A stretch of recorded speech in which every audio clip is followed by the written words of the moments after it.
Hey all, Tony Bing here. Hello and welcome to my Tactical Genius Guide for Rocket Raccoon for Marvel Heroes for PlayStation 4 and Xbox One. Now this is a hybrid ranged summon build. It's more heavy on the summon side of things because I do find them a whole lot of fun. Now what I'll run over so you can actually follow this build yourself is I will run over the skills and talents. We'll then showcase the synergies, infinity point allocation, the general gear and priority, and at the end of the video we will have a run through of an operation with a full bounty clear as well. Now as always, if you want to jump to any section, check out the description, there are timestamps there. Otherwise we'll start off by looking at the skills. So with this build setup here, there's actually various different spenders you can use. Now you have the photon pistols and they don't use any of your resource at all. You then have the more area orientated heavy plasma rifle, and then finally you have photon minigun, which is more of a single target boss killing skill. Now I did actually do a fair bit of testing using each of these. The actual dummy time in order to beat the dummy was roughly the same for all of them. Now that's the reason I've chosen the skill setup I have, because if I use photon pistols, which doesn't spend any resource, it allows me to free up my talent choices a bit more, and it means I actually get a bit more utility out of the build, but the kill times are roughly the same. So that's the whole idea behind that. But as mentioned, the main spender we're using, well, say spender, of course it doesn't spend anything, but the main filler we're using is photon pistols. The next skill we have is gravity mine, and we use this because it has the vulnerability. It's got a low 4-second cooldown and the duration on the vulnerability is 8 seconds. Now next up we have My Friend Groot. So we cast this at the start of the level to call him in, and then we cast it every 10 seconds and he'll do an additional hard hitting attack. You can see it at the bottom there. It's called Rain of Branches. Now the next summon skill we have, and this second set of skills are all really based around the summons with the exception of the signature, which I always have at the bottom there. That's the setup I like to use. But the summon we're using here is Time Warp Turret. So this particular one, it will slow the enemy, and through talents we can fire out 2 of these and they actually have a dot portion to them as well. We then have Suppression Turret. So this particular one, it will, again, it has a dot on it, the way it works, and it weakens enemies. Through talents we can cast 3 of these and you can link them up so that they fire out bolts of electricity, and if the enemy's within those bolts, that'll be an additional dot that's laid down on top of them.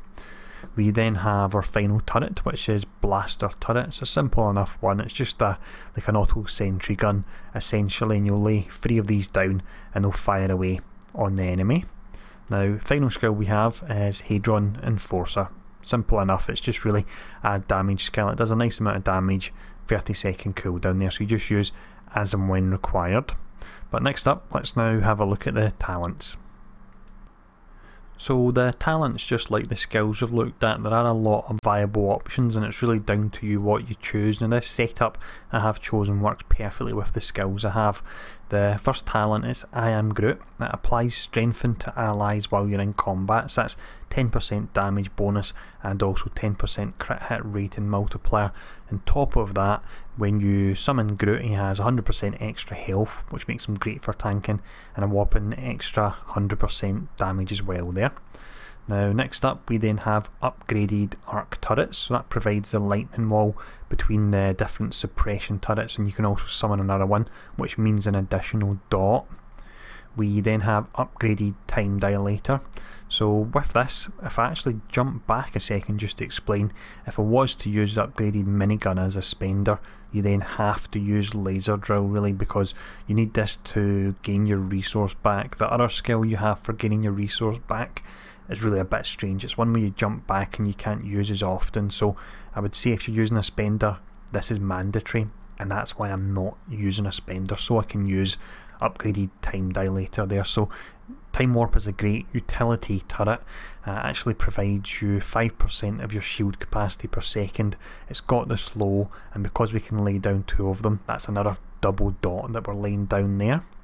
We then have upgraded plasma rifle. So with this one, Blaster Turret's weapon is outfitted with heavy plasma shells, and you do gain a bonus to heavy plasma rifle damage. But again, when I tested all the three of them, the setup I'm using is the one that damage is roughly the same, but we've got the utility from the time dilator being able to be buffed because we don't have any resource issues. The final talent we look at here is upgraded gauze rifle. So with this, blaster turret can now fire heavy gauze rounds. You can actually cast an additional one, and also you gain another charge on it as well. So that's 3 of them in total you can have out at a time, and you can gain 3 charges to quickly fire them off one after the other. Now heavy gauze rifle is actually buffed through this as well, so what you can do if you wish, if you have the sentinel targeting unit, you can actually drop the grenades because the targeting unit will provide vulnerability instead, and then it means you can use heavy gauze rifle for the damage every 8 seconds and the 10% buff to gun powers, and gun powers will be your actual main filler, as well as heavy gauze rifle itself, and also 2 of your turrets are tagged as gun powers as well there. But next up, let's have a look at the synergies. For the synergies then, we start off with the primary attribute, and that would be energy and also intelligence. So that would be Beast and Gambit, and I have them covered.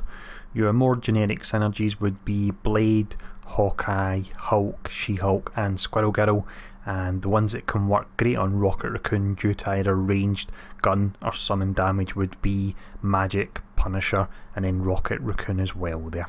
And next up, let's have a look at the Infinity Point allocation. Now with the Infinity Points, I'm not using my usual mine node because he doesn't actually gain any bonus from having a higher resource pool, and we don't really need a higher resource pool because we're not using a spender as our main attack. Now for that reason, I'm using the Time Gem and Temporal Loophole. That provides movement speed, so like this we're getting round the screen, but also attack speed as well. Now 100 points will put the attack speed on your main filler, which is a blaster pistol, up from 3.3 to 3.8, so that's quite a nice jump there. Now next up anyway, let's have a look at the general gearing priority. So as always with this gearing section, what I will do is give some general outlines on where you want to go gear wise of the character, and that means when new gear comes out you can apply the tips here to help you decide if you want to move about your gear. But because we are more heavy on the summon side of things with our 3 turrets and Groot, we would go for the Neptune's Trident, so it will allow Groot to be tankier. It's got the 1500 damage rating to the 3 turrets and Groot, and also the flat 1000 critical hit rating. Because you have the flat 1000 critical hit rating, you can go a little bit heavier on attributes and brutal strike rating on your slots 1 to 5, and also the effects on your ring. Now if you look at the medallion, we have the Ultron medallion, it buffs summons, but alternatively you can use the Mr. Sinister medallion for a summon build as well. We then have the relic, and we have the Relic of Xandar. So this will buff our main filler because it gives additional damage to range powers.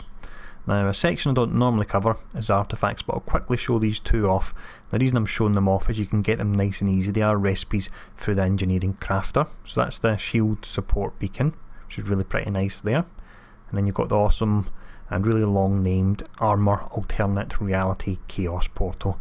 So you can see that's pretty great for summon heroes as well.